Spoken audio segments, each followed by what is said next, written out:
की अष्टमी आई, जीवन में खुशियाँ भर लाई। मैया होई कृपा दिखाई, जयकार लगाई। मैया की जहाँ पूजा होती, संतानों की रक्षा होती।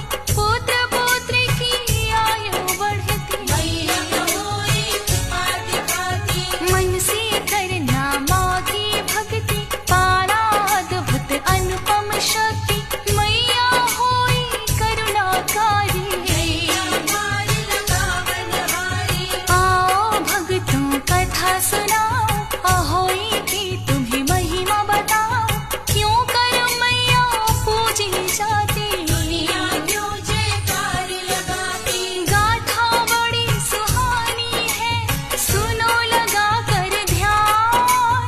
मैया हुई कर देंगी हम सबका कल्याण। जय जय माँ होई माँ, जय जय माँ होई माँ। जय जय माँ होई माँ, जय जय माँ।